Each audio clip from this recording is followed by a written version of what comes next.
নমস্কার, কেমন আছেন সবাই? আশা করছি আপনারা সবাই খুব ভালো আছেন। মুনমুন আরও একটা নতুন ভিডিওতে আপনাদের অনেক অনেক স্বাগত। তো আগের দিন যে লেবুগুলো নিয়ে এসেছিলাম ছাদ থেকে, সেগুলো দিয়ে আর পরের দিন আর ছানার ডালনা বানানো হয়নি। কারণ পরের দিন ওর বাবা মা নিয়ে এসেছিলো পাবদা মাছ। সেই জন্য মাছ যেহেতু রান্না করব আর ডালনা রান্না করা হয়নি। তো আজকে বানিয়ে ফেলেছিলাম ছানার ডালনা। লেবুগুলো দিয়ে আগে দুধটা ভালো করে কেটে নিয়ে ছানা তৈরি করে নিয়ে সেটাকে ভালো করে মেখে নিয়েছি চালের গুঁড়ো দিয়ে। আর এই যে এরকম শেপ দিয়ে দিয়ে আস্তে আস্তে সব ভালো করে ভেজে নিয়েছিলাম। এক এক করে এভাবে ছেড়ে দিয়ে দিয়ে সব দুপাশ ভালো করে লাল লাল করে ভেজে নিয়েছিলাম।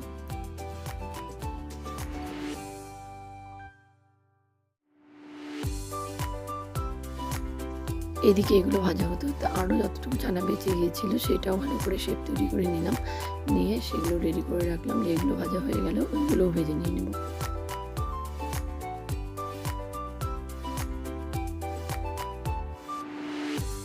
আর যতটুকু ছিল সেগুলোও এরকম করে বানিয়ে নিয়েছি।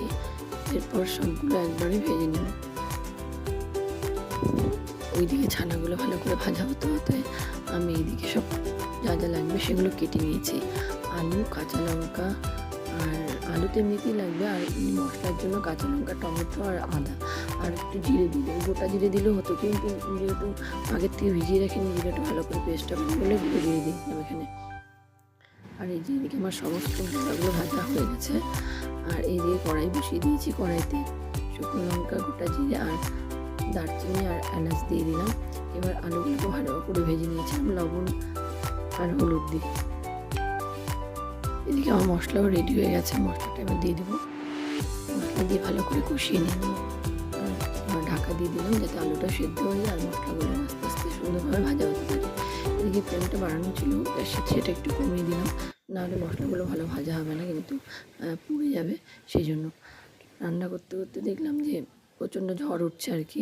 এদিকে আমার পাপোশ উল্টে গেছে, বিছানা চাদর উল্টে গেছে, জানলা দিয়ে হাওয়া আসছিলো তাই। তো চিন্তা করছি যে ছাদে গিয়ে জামা কাপড়গুলো আনতে সরাতে হবে আর কি, শেডের নিচে দিতে হবে, নাহলে বৃষ্টি এলে সব ভিজে যাবে। এদিকে তো রান্না যেহেতু বসিয়েছি সেটা ছেড়েও যেতে পারছি না, কী করবো।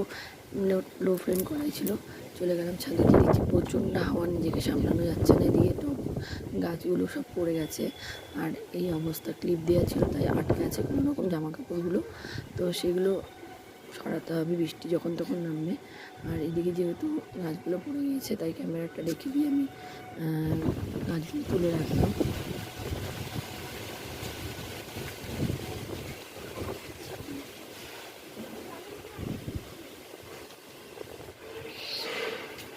হঠাৎ করে এমন ঝড় এলো যে কী বলবো, বুঝতেই পারিনি যে এত জোরে ঝড়টা হবে আর কি। কয়েক মিনিটের জন্য হয়েছিল, কিন্তু প্রচণ্ড ঝড় উঠেছিল। এদিকে আমি জামা কাপড়গুলো সব তুলতে পারিনি, একদম বৃষ্টি নেমে গেল আর আমি পুরো ভিজে গিয়েছিলাম। কী করবো, এবার ছাদের থেকে আমি আসতেও পারছিলাম না, যেহেতু নিচে আমার রান্না বসিয়ে এসেছি সেটাও মাথায় ঘুরছিলো। যাই হোক, কোনো রকম সব কিছু মিলে দিয়ে এদিকে আমি চলে এসেছিলাম নিচে।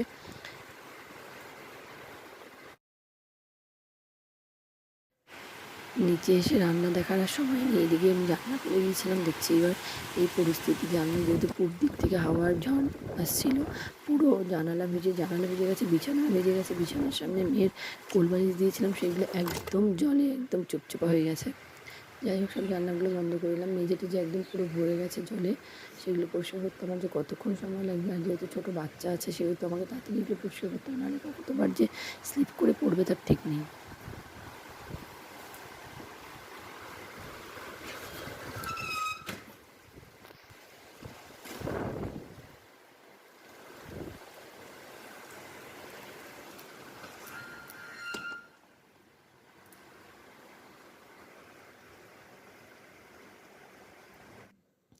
যাই হোক, রান্নাটার এই পরিস্থিতি হয়ে আছে, যেটা নাড়াচাড়া দিয়ে এর মধ্যে জল দিয়ে দিয়েছিলাম, কারণ আলুগুলো ভালো করে সেদ্ধ হয়ে গেছে আর মশলাটাও সুন্দরভাবে কষানো হয়ে গেছে, কোনো কাঁচা গন্ধ আর করছে না।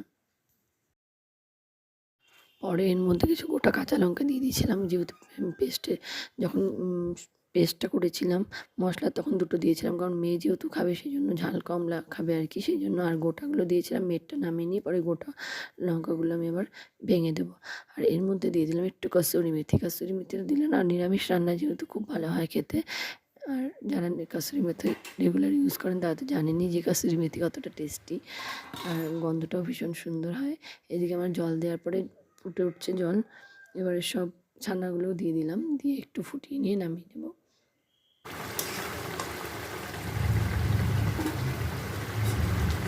আমি যেহেতু মশলা একটু কম দিই তাই আলুগুলো মানে যে কোনো রান্না আলুগুলো নিয়ে এভাবে ভেঙে দিই, যে যার জন্য একটু মানে ঝোল ঝোল ভাবটা কম থাকে, গ্রেভি মনে হয় দেখে।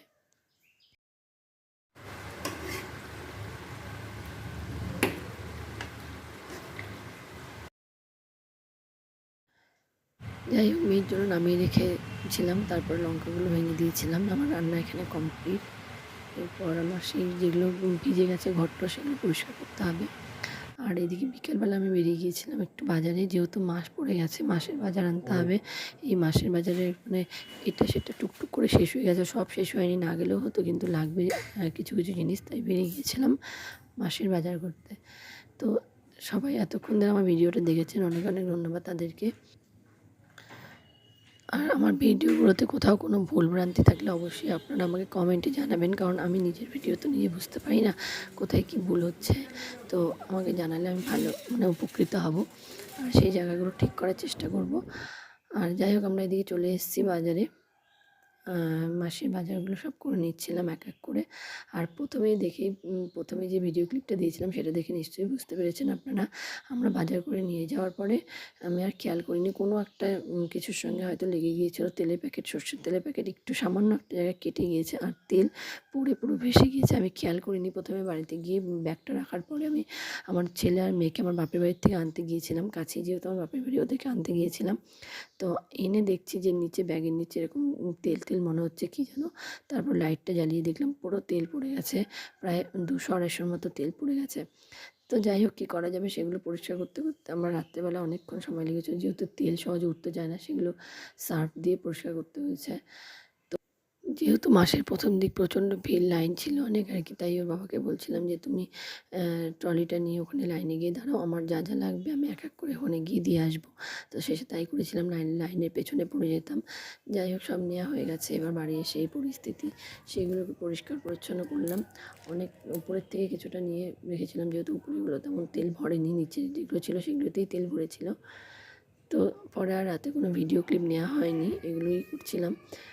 তো আজকে ভিডিওটা এখানে শেষ করছি, দেখা হচ্ছে নেক্সট ভিডিওতে। সবাই কিন্তু ভিডিওটা লাইক, কমেন্ট আর শেয়ার করবেন প্লিজ।